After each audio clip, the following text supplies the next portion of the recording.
Αγαπητοί μου αδελφοί, χαίρετε. Σήμερα θα ασχοληθούμε με ένα θέμα, το οποίο είναι ένα θέμα των ημερών και είναι το καρναβάλι. Είναι τα μασκαρέματα.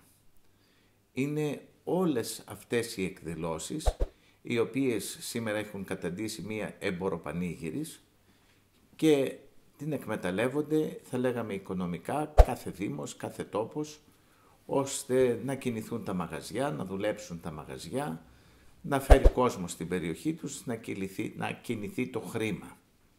Αυτό σήμερα είναι ο καρνάβαλος. Ο καρνάβαλος όμως έχει μία πολύ βαθιά ρίζα, πάρα πολύ βαθιά, που έρχεται στα αρχαία χρόνια της ειδωλολατρίας. Τότε που οι Έλληνες, οι ειδωλολάτρες δηλαδή, γιατί με την έννοια εθνικός ή Έλληνας δεν εννοούμε την εθνικότητα, ότι αυτός είναι Έλληνας, είναι Αλβανός, είναι Γερμανός. Με την έννοια Έλληνας μέσα στην Αγία Γραφή ή εθνικός ταυτίζεται με τον ειδωλολάτρη. Αυτός ο οποίος δεν ήταν δηλαδή Ιουδαίος, δεν πίστευε στον αληθινό Θεό. Έχουμε λοιπόν εκείνα τα χρόνια και ιδιαίτερα και εδώ στην Ελλάδα, οι άνθρωποι θεοποιούσαν τις αδυναμίες τους. Έτσι λοιπόν για τη μέθη είχαν το θεό Βάκχο. Για τον έρωτα είχαν τη θεά Αφροδίτη. Για τη μοιχεία είχαν το Δία. Για την κλοπή είχαν τον Άρη. Για οποιοδήποτε ελάττωμα θα λέγαμε ή αμάρτημα είχαν και μία θεότητα. Τις αδυναμίες τους τις θεοποιούσαν ώστε να απενοχοποιούν τον εαυτόν τους. Έτσι, αφού έχω έναν Θεό ο οποίος είναι μοιχός, μου επιτρέπει να μοιχεύω. Δεν είναι κακό η αμαρτία. Αφού έχω τη θεά Αφροδίτη, τη θεά του έρωτα, μπορώ ελεύθερα να κάνω σεξ, να κάνω έρωτα, να κάνω οτιδήποτε και εγώ μια ακόλαστη ζωή, χωρίς να αισθάνομαι τύψεις και ενοχές. Μπορώ να κλέβω, αφού έχω τον Άρη, το θεό του πολέμου, που είναι και της κλοπής κιόλας. Μπορώ να μεθώ, να ξεφαντώνω, αφού έχω το θεό Βάκχο, το Διόνυσο και ούτε καθεξής. Και μάλιστα, αφού οι θεότητες αυτές είχαν αυτές τις αδυναμίες, πρέπει να ξέρουμε ότι και η λατρεία που γινόταν πλέον σε αυτές τις θεότητες ήταν κάτι παρόμοιο. Δηλαδή, όταν γιόρταζε ο θεός ο Βάκχος, ξεκινούσανε άρματα, μεθυσμένος ο κόσμος, και άρματα ξεκινούσανε με διάφορες μορφές και ιδιαίτερα τα άρματα αυτά είχαν γεννητικά όργανα, τα οποία τα περιφέρανε ξεκινώντας από το ναό του Βάκχου και κατεβαίνοντας προς τις πόλεις. Αυτός είναι και ο σημερινός καρνάβαλος. Και φορούσανε μάσκες στους δρόμους από εκείνη την εποχή, ρούχα, και αλλάζανε την όψη τους, έτσι ώστε να μην είναι ορατοί και γνωστοί αυτοί οι οποίοι υποκρίνονται ή κάνουν αυτά τα όσα κάνουν, να μην ξέρουμε ποιος είναι αυτός που τα κάνει. Παρήλθαν τα χρόνια, ήρθαν τα χρόνια του χριστιανισμού, όμως μέχρι και σήμερα βλέπουμε ότι ο καρνάβαλος επικρατεί. Θα υπάρχει φυσικά ένα ερώτημα, πώς ο χριστιανισμός δεν μπόρεσε να εξαλείψει αυτό το μασκάρεμα, πώς δεν μπόρεσε να εξαλείψει αυτή την υποκριτική τέχνη, πώς δεν μπόρεσε να σταματήσει τα καρναβάλια. Η απάντηση, αδελφοί μου, είναι πάρα πολύ εύκολη. Όσοι δεν θέλησαν να μεταμορφωθούν και να αλλάξουν ζωή κοντά στο Χριστό, γιατί όπως ξέρετε έχουμε τη μεταμόρφωση του Χριστού. Η μεταμόρφωση του Χριστού δίνει ένα μήνυμα και ένα σήμα προς όλους εμάς που δεχτήκαμε τον χριστιανισμό, δίνει ένα μήνυμα ότι πρέπει να μεταμορφωθώ, να αλλάξω ζωή, η ζωή μου να είναι μέσα στο φως, να είναι φωτεινή η ζωή μου, να μην υποκρίνομαι καθημερινά και να δείχνω κάτι το οποίο δεν είμαι. Πρέπει να γίνω φως και να δείχνω ότι είμαι φως. Όσοι λοιπόν δεν μπόρεσαν να μεταμορφωθούν και να πλησιάσουν τον χριστιανισμό και έμειναν τύπης χριστιανοί, αυτοί οι άνθρωποι καθημερινά υποκρίνονται. Υποκρίνονται στο γραφείο τους. Ενώ δεν έχουν όρεξη να χαμογελάσουν, χαμογελάνε, ενώ έχουν προβλήματα, δεν το εκδηλώνουν, δεν μιλάνε, δεν βγάζουν τα προβλήματά τους, δείχνουν ότι είναι χαρούμενοι, δείχνουν ότι συμβαίνει τίποτα, ενώ πνίγονται στην ουσία. Δεν βλέπεις και δεν μπορείς να καταλάβεις τίποτα.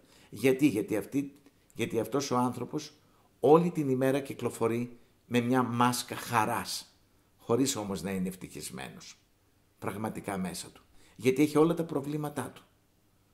Υπάρχει ο μέθησος, ο οποίος προσπαθεί να δείξει ότι δεν έχει το πάθος της μέθης, απλώς πίνει που και που ένα κρασάκι. Έχουμε τον μοιχό, έχουμε τον άνθρωπο ο οποίος είναι ανήθικος, έχουμε το κλεφτρόνι, έχουμε τον οποιονδήποτε άνθρωπο έχει ένα πάθος, ένα μεγάλο σοβαρό πάθος και το οποίο δεν το έχει αλλάξει.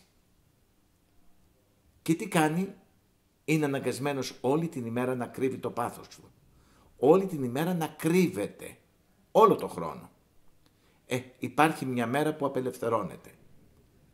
Όλες αυτές οι ενοχές που έχει μέσα του και τα πάθη του, φορώντας μια μάσκα και βάζοντας άλλα ρούχα, απελευθερώνεται.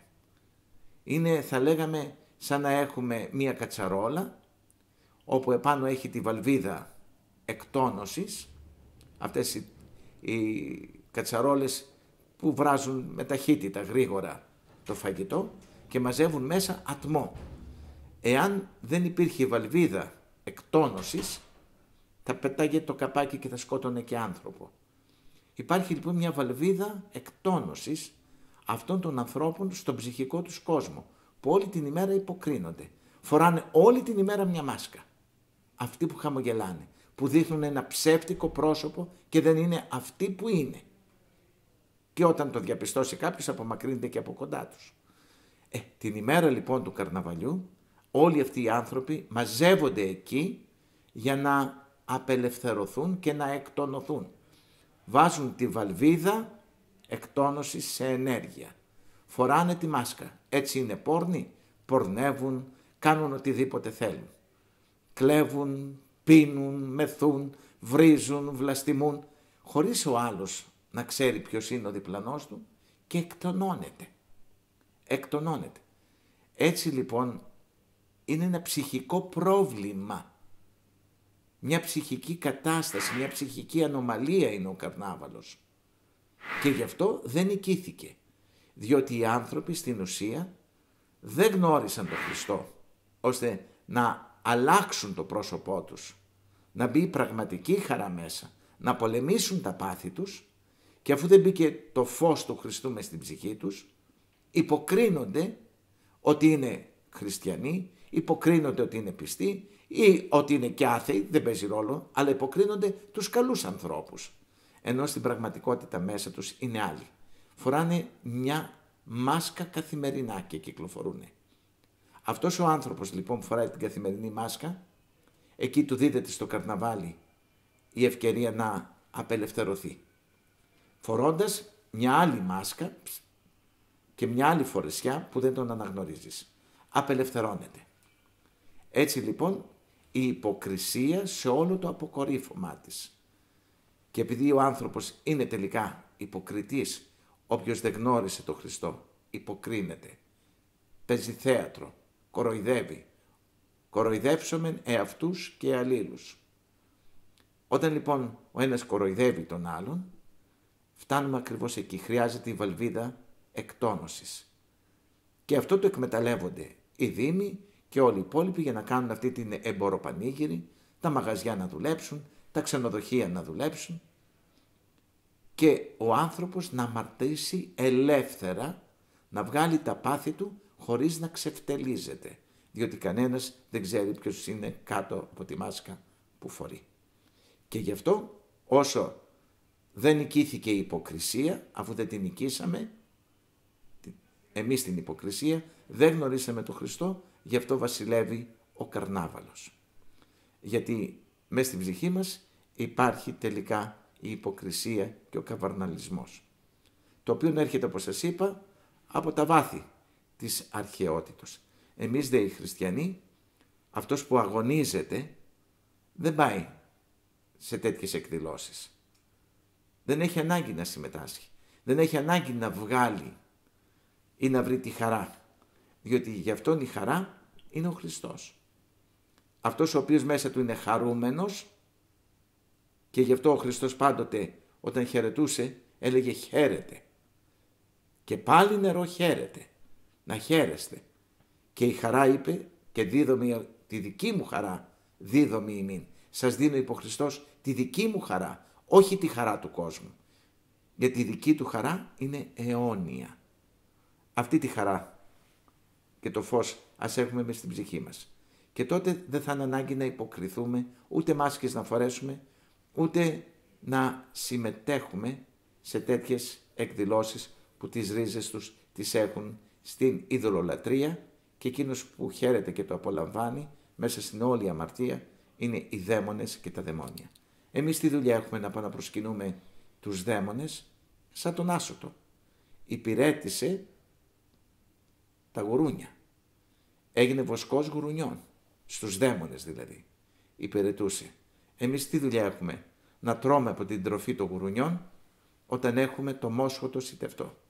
Τι δουλειά έχουμε εμείς? Να υπηρετούμε την αμαρτία όταν έχουμε την αγιότητα. Ας γεμίσουμε τις ψυχές μας με αγιότητα. Και όσοι θέλουν να πηγαίνουν για να εκδηλωθούν και να εκτονώνονται αφού δεν γνώρισαν τον Χριστό, σίγουρα θα συνεχίσουν να πηγαίνουν. Εμείς διαφωτίσαμε. Δεν μπορούμε να απαγορεύσουμε κάποιον να πηγαίνει. Ο χριστιανός όμως δεν έχει ανάγκη να πηγαίνει, γιατί έχει τον Χριστό και δεν του χρειάζεται να φορέσει μάσκα υποκρισίας, γιατί ζει το φως και την αλήθεια. Και όποιος ζει το φως και την αλήθεια είναι μέσα στη χαρά.